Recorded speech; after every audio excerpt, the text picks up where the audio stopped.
Okay. So, Jessica, we're live. How are you feeling? Hi, I'm good. How are you? I'm pretty good. And I know a lot of people know I live in Texas and I live in Austin and it's like 95 degrees and I'm wearing a sweater. And I just want to say that it's fall and I don't care. No, I don't care. embrace the season you want it to be, not the season that it is. Yeah, okay. This is why we are friends. This is why we are friends.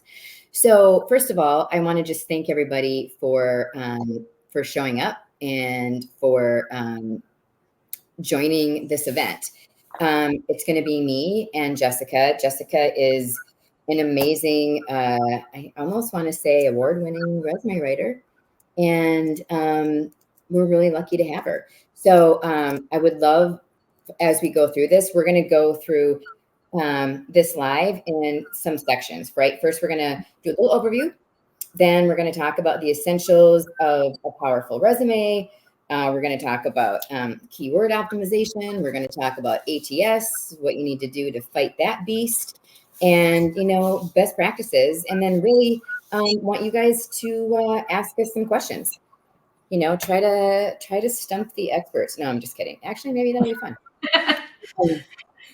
So to everybody who is here, we really appreciate you showing up and making time in your day to spend with us. So Jessica, I would love you to do an introduction of yourself and how did you get into this crazy space called resume writing? And if you could give us just a little bit of history, that would be awesome. Yeah, absolutely. It's certainly not what I thought I would be doing in college when I grew up. I am Jessica Hobbins. I am a certified professional resume writer and an Academy certified resume writer. I've been doing this for about 10 years, transparency, ever since my son was born, and he was kind of a catalyst to this career move for me. And it was something I quickly fell in love with and found the opportunity to connect with people from all different walks of life, globally, different companies, different industries, different career levels, all the way from right out of college to Fortune 50 executive and board members.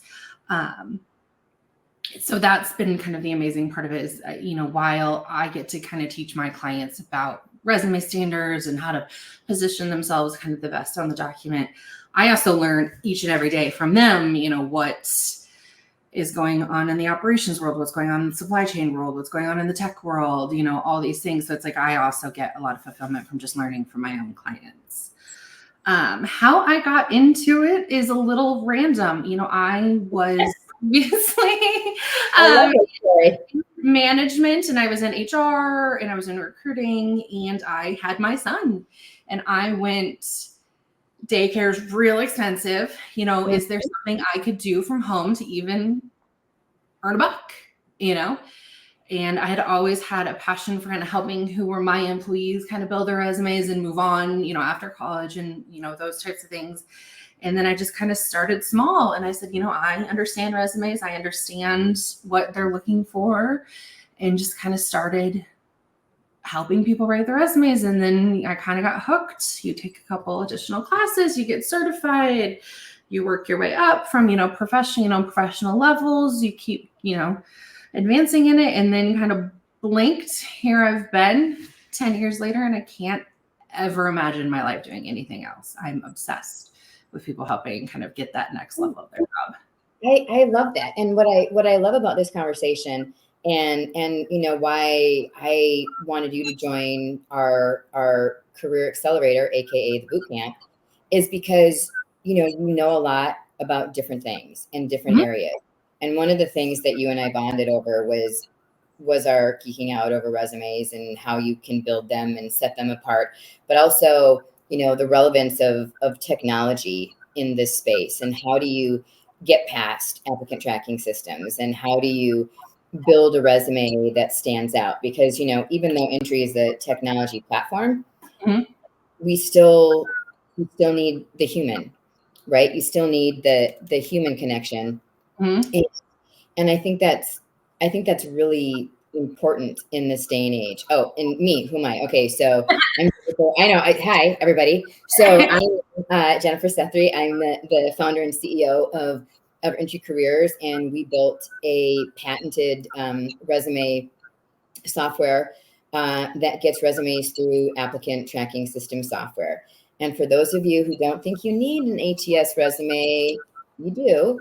That's just sort of the reality of where we are and the times that we live in, right? That being said, this isn't really an Intry infomercial, although we would love for you to use the service. It's more for you to understand what the market is, what's changing, where you might need to pivot, and we want to answer questions because I feel like looking for a job these days, whether you're in a job and you want to pivot, or you are, out of a job and looking for a job, you've got to leverage technology to get your resume seen. And so what I would love to start with is, so when we're talking about the essential components of a powerful resume, if you could break those down into, let's just say, core components, right? So let's look at core components and then some mistakes to avoid, just to kind of get the basics out of the way. And I don't know if there's a little bit of feedback on my end. I don't know if you can hear it, but there's a little bit of an echo. I don't know if anybody can hear that. I don't hear it. Okay, now it's gone. That's weird. Okay, it's gone. I don't know what happened, people. Okay, so recruiters spend 6 to 7 seconds on a resume on an initial scan. So that's like, okay, 1, 2, 3, 4, 5, 6, 7. That's it. Yep. So the essentials of a powerful resume. What are those core components? I mean, first and foremost, it needs to have a direction to it. Within that first second, it's got to be clear the type of role you're going after. I always say in a resume, if you leave things up to assumption, it's never going to go the way you want it to go because you're requiring the reader to do more mental gymnastics than they have the time or the bandwidth for. So if they're hiring for a sales rep, let's just call that, it needs to be crystal clear. That is the type of role you're going after immediately. Best practice, put the title of the role you're going after on the top of the resume. They're hiring for a senior sales representative.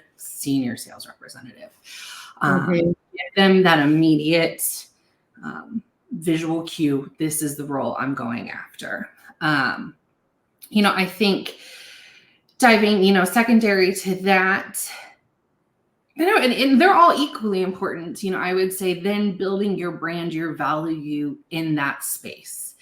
Let's talk about the brand thing, right? Yeah. Because I talk to people all the time and they're like, I'm just me. I'm not a brand. And I'm like, but you kind of are, right? What your LinkedIn banner says about you is what a recruiter is going to see when they look at your LinkedIn profile. And if they can't glean in a few seconds, project manager, teacher, developer, they're not going to hunt. They have a limited amount of time to do that. And so the brand, I think, is really important. So we talked with Gina and Claire last week about building a brand and sort of their core, I don't want to say requirements, but the things that they always make sure that they are included. So what does that look like to you?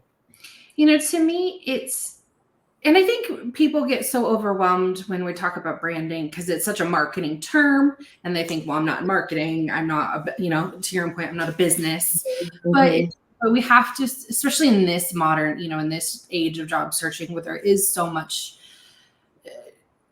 different barriers in our search. It's got to go through the ATS, then it's got to go through the recruiter. And then eventually in the best case scenario, it lands on the desk of someone who would actually hire you.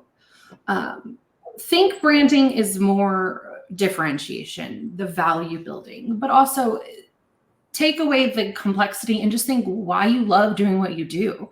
What I'm, again, sticking with the sales rep example, not everybody's cut out to be a salesperson. So why are you in it? Why do you love it? Why do you, how is your unique way of selling? Think of those things that just make you feel like you're good at your job. Is it, you're in sales and it's that consultative approach and that ability to build a relationship and kind of garner those win-win deals?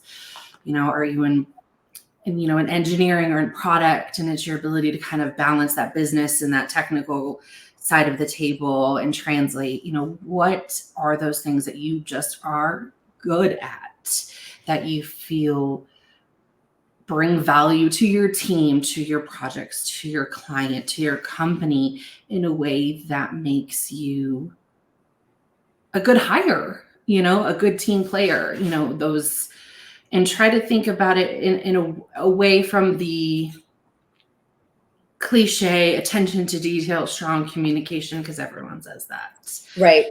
And try to just think of it in a personal sense. Why do you love what you do and why are you good at it?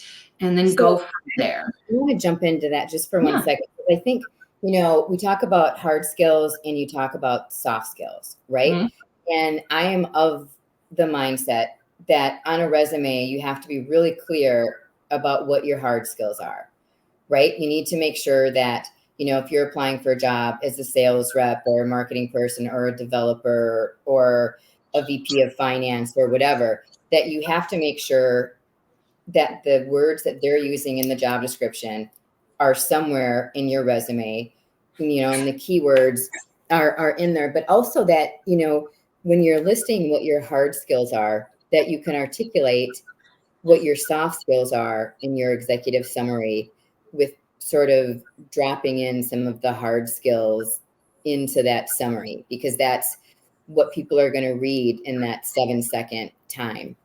And one thing, just not to pivot away too much from the brand, but I think also when you're building out your resume from the top to the bottom, one of the things that I forgot to mention the last time we did this, and I want to make sure I do now, is don't get funky with your headlines. Your name, your summary, your work experience, your education, your achievements, your certification, military, whatever that is. Because if you start naming it really funky, the ATS systems can't parse it, right? Yeah. So you might be clever, but the ATS is not going to be as clever as you think it is. So, use your creativity in the descriptors, not in the headers of the sections that you need on your resume. Would you agree with that? Yeah. Well, yeah. And no recruiter or anything is going to think differently if it's professional experience versus career chronological list. You know what I mean? That isn't anything that is going to bring a different value. So yeah, keep it as generic as possible, especially in those headers, because no one really is going to get caught up in that except the ATS. Right. And the recruiter isn't going to see it if you get too clever. Right. So I think that's the thing. It's like, if you want to bring a creative resume to the interview, do that. But don't do that, when you are using an ATS and you have to apply online, right? So kind of keep it simple. But when we go back to the brand, I think of it like, the hard skills are the puzzle pieces and the soft skills are the glue that brings everything together, whether you're in the interview and when you're creating your resume. So when you talk about the brand, one of the things I thought that was really interesting, what you just said was, if you're a sales rep, is your strategy a more consultative approach? Mm-hmm. I didn't even try to say that right. Like what are the KPIs that make you in your brand? Like your personal key performance indicators as a good sales rep, as a developer, as a marketing person, as a, maybe you're a researcher or you're a social worker. What are the metrics that really set you apart? So when someone looks at your resume and they're like, oh, Jessica, like this is amazing. Like you did this. How do you recommend like dripping that into your brand? Like when you're making LinkedIn banner, LinkedIn page, resume. I'm going to mute my. Go ahead. It's different for everybody, but I do think it is that balance of kind of the hard and the soft, but it's the balance of the hard and, to me, the secret sauce. If you have that consultative approach, I'm going off, the cuff, trust building senior sales rep who leverages a consultative approach to outpace performance metrics 150% year over year with 2 President Club awards, so leverage. So within each kind of one of your sentences, pepper in kind of the who, the why in branding, and then tied into the, that position. You are I'm trying to think of good examples. You're a operations leader who leads from ideation, or a project leader who leads from ideation to execution with a robust understanding of milestone management, project scoping, so on and so forth. So you're bringing in the you to it, but you're hitting those not only keywords, but those kind of industry terms, those hard skills that the reader's going to want to see. Because if we go too far into the fluff and too far into kind of the personal nature, we lose our focus on the job. So you have to kind of find that middle ground and keep, each one of your sentences, if you will, a little bit of you, but also coming back to that job posting, if that makes sense. No, it totally does. So I'm going to move a little bit away from the branding and things and talk about so there are some common mistakes, I think, that we can just list out. So everybody grab a pen, grab your tablet, your computer. Okay, so check your resume for typos. Spell check doesn't catch everything, right? Complicated formatting, hard no. Okay. Generic templates that aren't ATS friendly. Keep your resume concise. Keep it tailored to the job. Your resume should never be more than 2 pages. And if you are, sort of a early level career person, it should maybe just be 1 page. Do you? Yes. I mean, because we see people all the time and they have I need a 5-page resume. I'm like, no, unless you're a professor or a physician, you don't need a 5-page resume because first of all, it's not going to get parsed. And secondly, I don't know what you possibly have to say in 5 pages. That's, save it for the resume or save it for the interview. Excuse me, not the resume. Delete that. Even if it makes it through the ATS and lands on a recruiter, the chances of them going past that 2nd page, slim to nil. So regardless, the page 3, 4, and 5 probably aren't being seen anyways. Right. And no, listen, everybody, you got to also be aware of ageism. It's a thing. It's a thing. I don't care what anybody says. Anyone wants to have a throwdown with me about it, I'm in. Because if you say you have 25 plus years of experience or you have 30 years of experience, people are going to be like, A, how old is this person? So it's a thing. B, they're going to think, how expensive is this person? And those are things, whether people want to say that they're just wrong. Right. Well, and there's even little other ways that our age is kind of given away, AOL email addresses, ditch those, ditch your graduation years. If you graduated, good, great, full stop. That's all they need to know. They don't need to know when you did it. Those small little things. Even small things, back in the day, we'd always put the area code of our phone number in parentheses. We don't need that anymore. You know what I mean? That is silly, but that's a really, really, that's a valid point. So, okay. The essentials, everybody, for a powerful resume: professional summary, relevant work experience, education, skills, notable achievements, certifications, military experience. Done. Nobody wants memberships if there's anything, memberships if there's anything aligned, but 100%. And if you're certified, kind of put that by your name, or you're in the certification part, of Intry or another format or what you're doing. So let's move on to sort of everyone is really hung up on keywords, but keywords is just sort of one thing that you need to include in it. And you don't want to have the same word mentioned 50 times, because then they're your front loaded. and you get a lower score, it doesn't get parsed, and you won't make it into the top 25 or 50 of people who, are looking at your resume. So how do you identify the right keywords when you're working with a candidate, a job seeker? Like, it's one of the things that you do. I think there's multiple ways to do it. For me, I've got a little bit of I've been doing this for a long time, so there's a little bit of an eye for it, but it's really, reading those job descriptions with a little bit of fine detail and just kind of picking out the things that seem focused and industry specific, technical competencies to talk about, mark, those big just words. That's a terrible example. Project management, timelines, budgets, contractors, those big, more, I want to say nouns, but they're not always nouns. And there's always going to be those keywords, but it's the hard skills, I guess you would say, not getting caught up on it talks about communication. It talks about attention to detail. It talks about, collaboration, which, sometimes you don't want to have that in there like 10 times. So like an example to me, it's like, if you have project management appears multiple times in the job description, make sure it's prominent on your resume.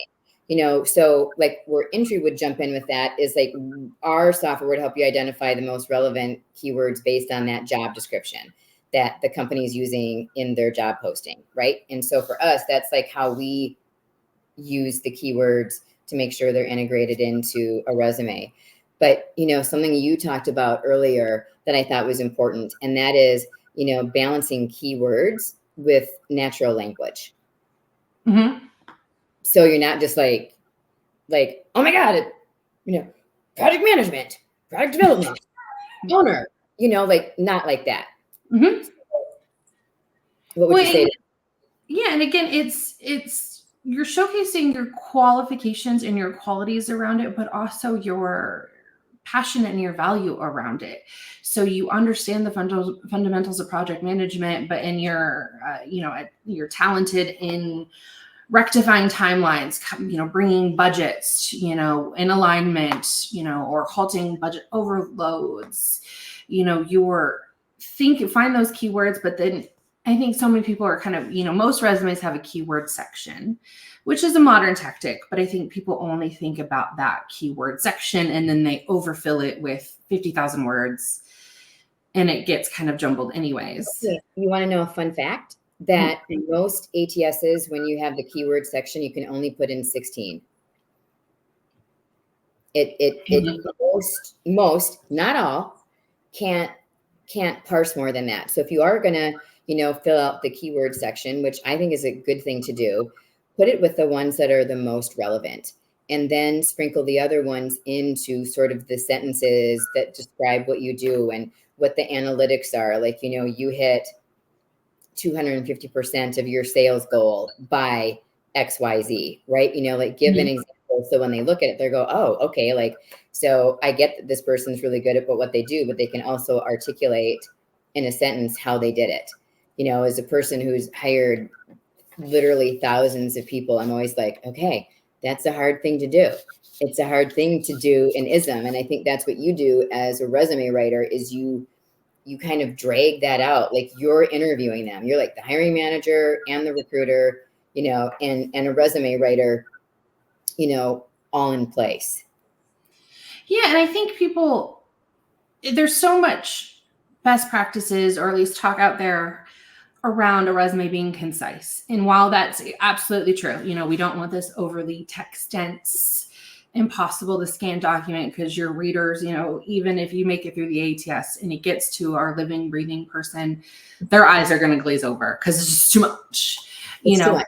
So I think, but people often go too far into the concise pathway and then they lose it.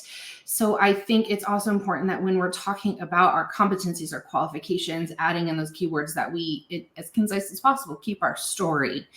So you not only hit your goals by 150%. You did them, you recognized a opportunity, you saw a problem that needed to be solved. Like, how did you hit those goals?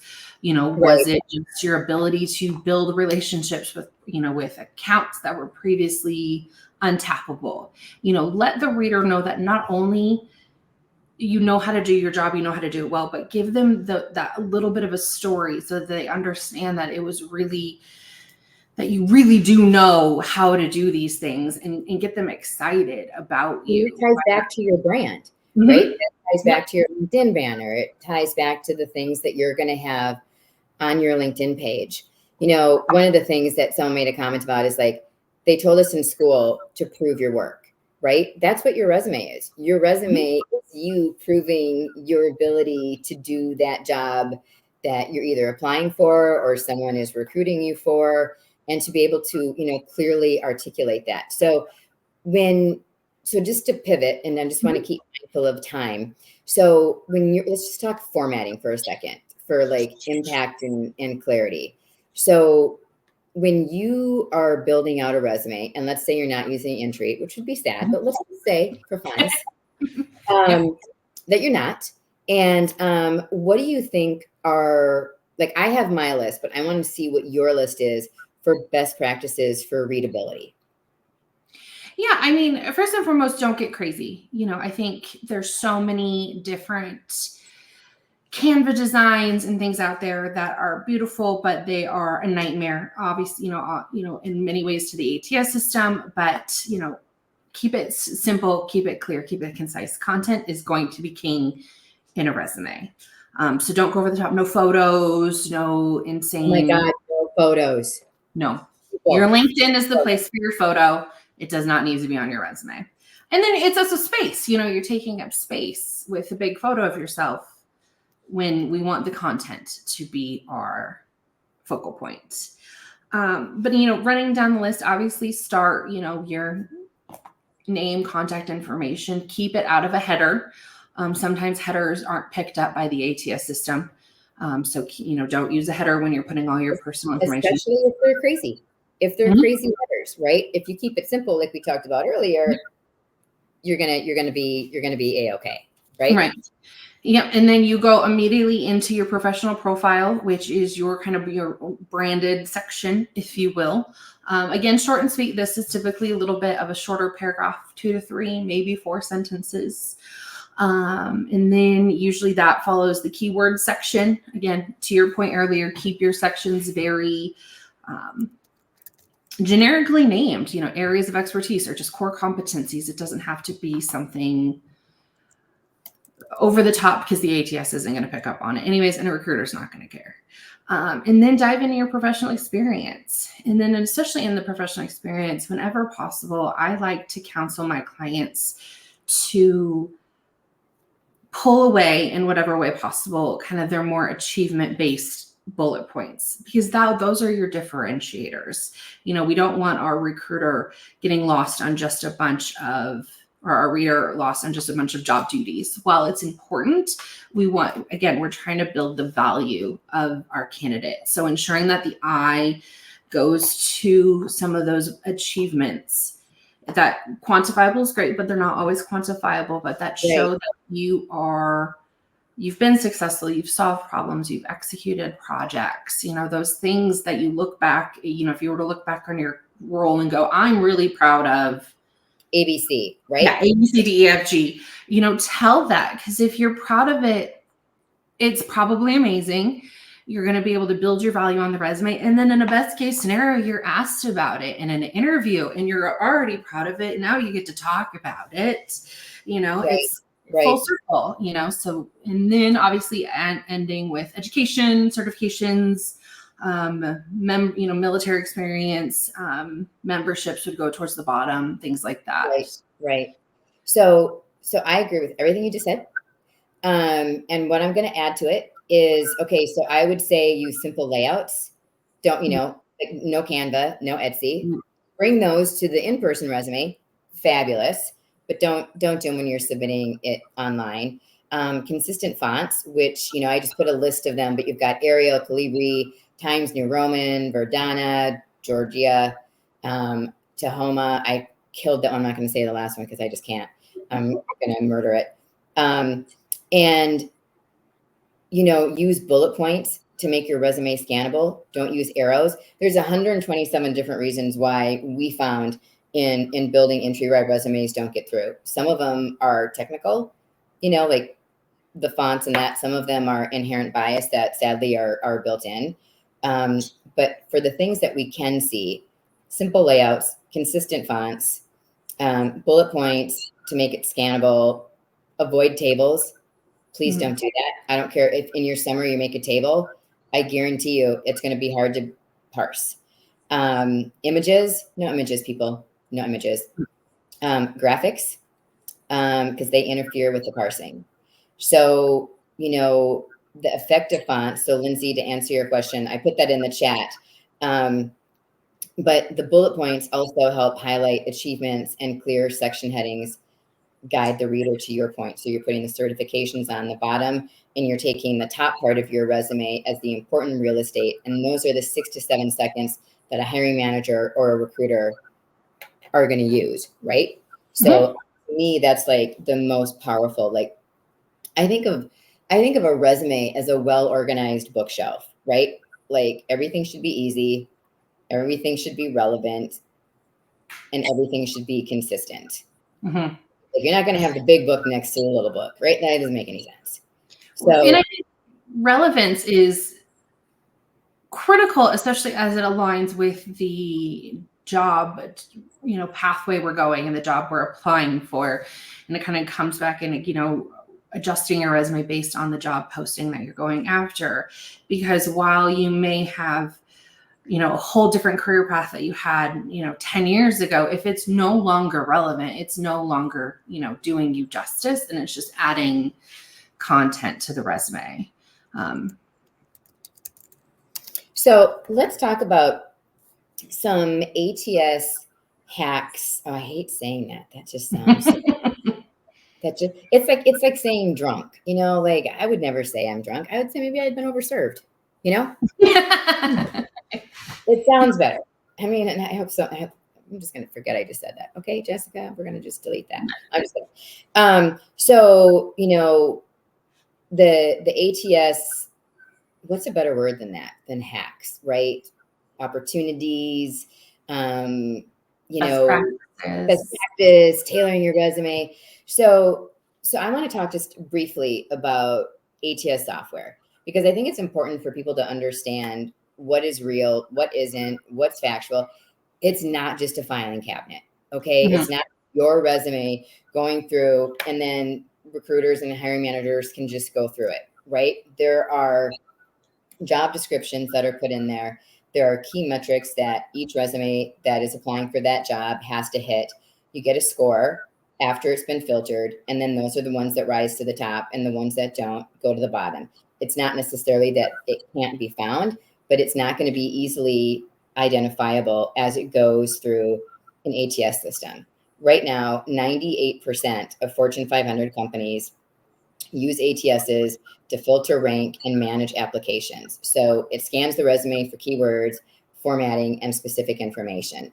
And if you don't have that in your resume, you're not going to get filtered to the top. I think the days of a one size fits all resume so far gone. Are so far gone. And I know there's lots of resume writers out there that will take issue with that comment.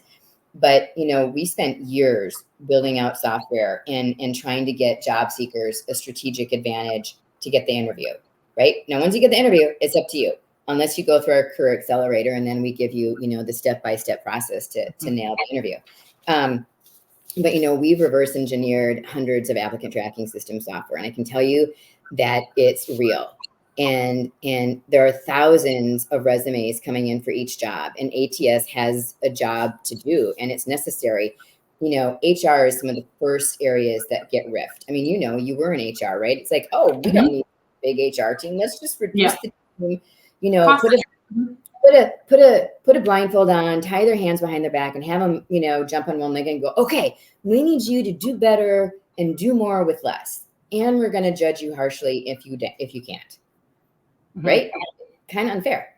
Kind of unfair to have those expectations of recruiters and hiring managers. So everyone that's listening, like a lot of times it's not them, right? A lot of times it's just the technology and they don't have the same bandwidth that they used to. Because as you just said, it can be a cost center or perceived as a cost center.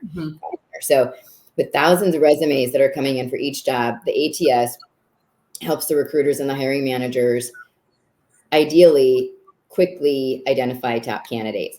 But that's why, you've got to make sure that your resume is designed to get through that, and that your value proposition, i.e. your brand, is really clear. So there's some common technical issues that we've already talked about, but I just want to reiterate for all of you who are looking for a job right now.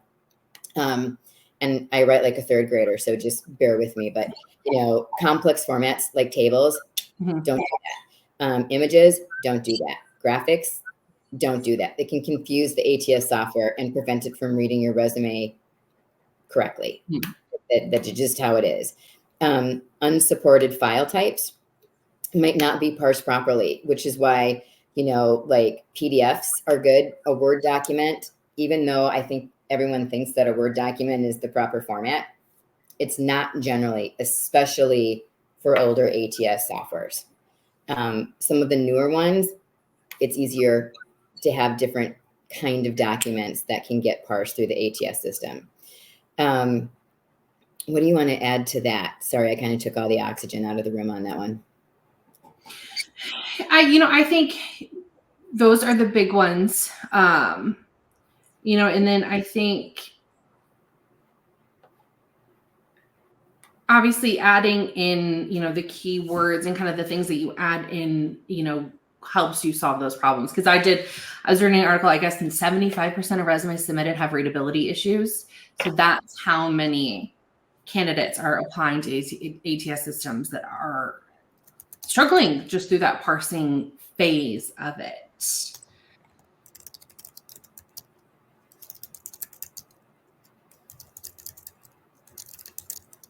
And then, I would say it's then thinking about, how you're adding in those keywords back in, how you're adding in the language of the job posting, how you're adding in possibly the language of the company, if it's a very mission company, if they're a big. That is a really good point. That is a really good point. So, doing that little bit of research and kind of learning how, because every industry has their own jargon, you don't want to have an overly jargon resume, but if there's certain kind of parts, industry parts, company keywords, phrases, things that you could pepper in that would help you through the ATS system, but also help you when it comes to the reader. Because we have to romance that computer system, then we have to romance our living, breathing person. I love that. I love it. You got to romance the ATS system, and then you got to romance the hiring manager or recruiter. I mean, that's all really fair points. So let me ask you this: why do you think people are so resistant to ATS optimized resumes? And not just for Intry. I mean, like I can list all of our competitors, and people are like, I don't need that. Like, why do you think there's that sort of mindset?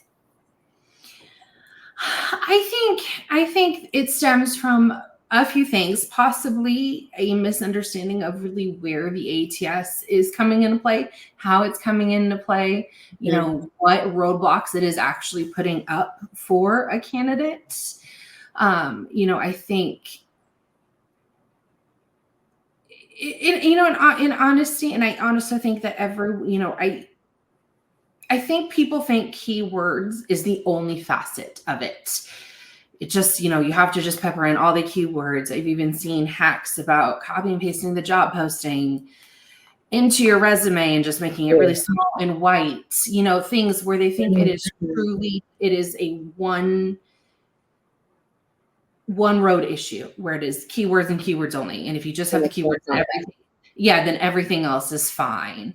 When keywords is a huge part of it, but there's so much more to it. There is the readability, there is formatting, there is, other bias that comes into play, so I think people just don't understand how much goes into it, so that they don't think it is as much of a problem or possibly roadblock as it is to them.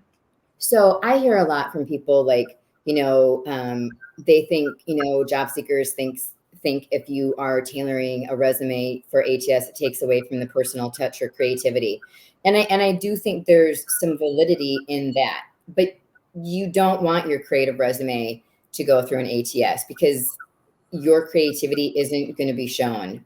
Bring your creativity when you get the interview. Bring the resume that you think really represents yourself, and maybe is a prettier design, or it's more unique, or all of those things that we know.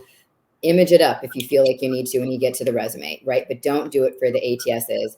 And then I've heard also some people think that believe focusing on keywords reduces their resume to gaming the system rather than showing their true qualifications.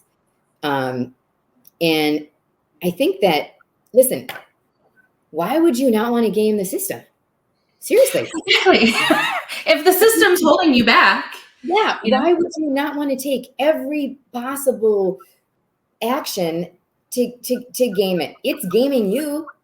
It's keeping you out from getting the interview, from getting your job. So I get, like, there's sort of like a maybe like an integrity thing with that, but getting the interview isn't really about integrity. It's about making sure that your resume gets scored, it gets parsed, it gets filtered up to the top. Game it, people. Game it. All I'm saying. And when I think something I tell my clients a lot is, at the end of the day, we have to remember I'm not the audience for the resume I create. Neither is my client. Like we have to cater to our audience, or it's all of it was worth nothing. We have to cater it to that ATS system, and we have to cater it to the reader. And there's you aren't the reader, you're the job seeker. And we don't want these little things like, I really want my photo. It's a terrible example, but my photo on my resume to hold you back, you know what I mean? Because it's such a silly thing when these small changes that we can make can get you to that interview, and especially if we're talking these big Fortune 500 enterprises, there's multiple kind of stop gaps, if you will, to the process. System on top of system on top of system. Yeah, if it makes it through the ATS, then it's probably going to a sourcer first. Then they'll determine who goes to a recruiter, and then they'll determine who goes to the hiring manager. So maybe the senior engineer will love your resume, but if it doesn't translate to the other people who it has to go through, right? Know your audience is sort of what and your audience is going to be different people, and it might be a very conservative, group. It might be a very creative group. You never know who's going to be taking it in. So we have to make sure that we're keeping it open and general enough that the diversity of the audience that is going to take it in is resonating with it. So I don't want anyone to get really mad at me, but I'm going to say it. Well, I think some of these concerns are maybe a little misguided. Keyword optimization is part of getting through an ATS. It doesn't mean you're sacrificing your unique value proposition. I tell people to think of it using the right language to communicate your skills to both the system and the recruiter, right? And also view the ATS isn't a gatekeeper to your creativity, right? It's a tool that ensures your resume is going to get reviewed by the appropriate people in the first place. And by optimizing your resume for the ATS, you're going to make sure that your message gets delivered. So we take all the awesomeness that you create in Wordsmith and pulling all of that out. And then, we optimize it on the backside. So think of Intry, you got the front side of the resume and then you got the backside of the resume, right? And that really makes it, I think, really stand apart. So we've only got less than 15 minutes left. And I wanted to circle back because I think when you're talking about, the personal branding on your resume, it's really showcasing your UVP, right? Mm-hmm. What is your unique value proposition? And for those of you who don't know, we are doing a career accelerator the end of October. It's paid, right? There's a wait list right now for the October one, and you'd be notified if a spot opens up. I think there's just a few spots left in the November one. Again, is not free because you don't get 12 people's expertise for free. I'm just saying, you just don't. But you do get everything you need to get your job strategy and figure out how to get seen with all of the tools, and how do you bypass some of the technology, which we're not talking about here, but there are other technology platforms that we help guide you through with the messaging and the customization of your UVP. And your UVP is really important because it's not just a reflection on your resume, but it's also a reflection on your LinkedIn. And when recruiters are looking for you and you have open to work on your LinkedIn banner, it should showcase, your core skills, your core values, and the unique approach that you bring to your work, right? What you were talking about earlier, the thing that you can really talk about, where you can, on LinkedIn, you can be way more verbose than you can, Yeah. right? And you can give other examples. So like, you don't necessarily need your LinkedIn to be exactly like your resume. You got to have the same dates. You got to have some of the core things, but you can have a lot more creative freedom on your LinkedIn page than you can on your resume. And I would say, and I think you mentioned this earlier, that being really consistent in your messaging, right? So again, your resume, your LinkedIn, and other professional materials tell a consistent story about who you are and what you offer. Would you concur with that?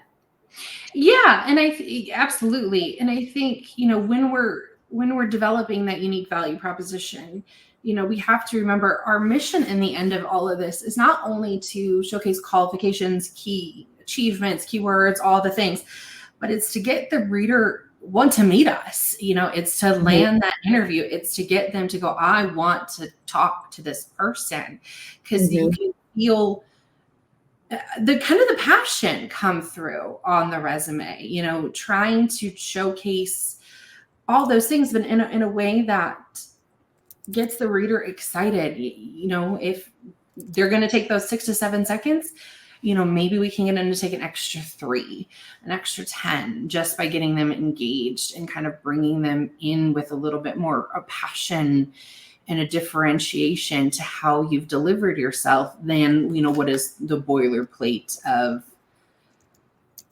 commonality, strong attention to detail, communication, kind of the basics, bring them in with your unique value proposition, because they're going to stick around longer. So I have an example of what I think that is, that I wrote down earlier. So for example, if your brand focuses on, and remember, you are your brand, right? We're not talking about Nestle Crunch bars. We're talking about you, right? I could really use a Nestle Crunch bar right about now. So to me, it's like, if your brand, meaning you, focuses on a results-driven marketer, your resume should highlight specific outcomes you've achieved, like increase social media engagement by 35%. That's a really impressive, measurable metric, right? What's like, and I'm totally putting you on the spot because I did this in advance, but is there anything that comes to mind for you like that that you put on resumes that have been helpful for people? I think it's, you could put, pace, pace, data driven, financial leader, consistently delivering besting ROI 4x, things like that. It's showing, really bringing the who you are, the how you did it, and the outcome to it. Technology, technology driven sales leader and 4-time president, club award winner. Those small things that bring a little bit of direction to it, but also bring that win into it. And I do think it's important to note that not, we talk so much about quantifiable wins, but that's not the case for everybody. Not everybody can have a quantifiable win. And I think people get bogged down by the fact that, I can't quantify that. I can't quantify that. And not everything is quantifiable. Yeah, not everything is quantifiable. Yeah. But so it's, thinking outside the box in terms of, what else have you done? Were you tapped to be on a special project? Were you a part of a big merge, supporting the integration on a big merger? Did you help as the company shifted through something? Were you the, somebody's right hand as they went through a major transformation? Did you recognize that there was a gap in something? Right. I see a lot of clients who recognize gaps in training. that maybe their just departmental training was just really missing the mark somewhere. And if you're a trainer, what happened in your training session? Like, what was one thing that you were proud of, right? And I think sometimes people don't, they don't think like saving time and streamlining processes are quantifiable, but they are just as a quantifiable. But like, like you're in customer service, what's something that you did that changed the direction of what was, maybe it was at a restaurant, maybe it was at a hotel, maybe it was on a customer service line, maybe you worked for Delta and you were dealing with all the angry people who had their flights canceled, when there was that, schmagegi, a few months ago. Like, those are all important things to include and to mention. Yeah. Give yourself that credit where credit is due, Right. and think about it. And even if you're not in the search, I think one of the things that comes up a lot of times with my clients and myself too, I have the memory of a goldfish, is we have to think, back. To golf. I'm just going to say, I'm like, yeah, that was a terrible hit. We think, we have to remember 2, 3, 4, 5, 6 years ago. So even as, even if you love your job and you love what you're doing, if you do something awesome, you are on a project, write it down really quickly. Just keep a laundry list of what you're doing. So if it comes time to update your resume for whatever reason, you're not sitting there having to kind of scrape the cobwebs off the brain. You just brought up such a good point that I'm going to take a little non sequitur. I'm sure like Lindsay's like, oh, stay on task. But that's a great idea for a post, right? Like when you're building out your resume and you're engaging on LinkedIn, that's a great thing to be like, hey, something I'm really proud about is that I did this. And here's the team I did it with. And sometimes it can just be about you. Like, not everything has to be a team effort. Sometimes it's better to do it that way. But so yeah, no, I love that. So I know we've only got a few minutes left. What I'd like to just do a quick second on is recap sort of the tactics that we've talked about. So we've covered the ways to make your resume ATS friendly without losing your personal touch, keyword optimization, formatting best practices, the importance of tailoring your job for each search. I mean, maybe not each search, but if it's like way different, if the words that the job description is way different, customize it. Yeah. You can say there's lots of words in the English language that say the same thing, and you don't want your resume not to get parsed because you used a different word than they did, right?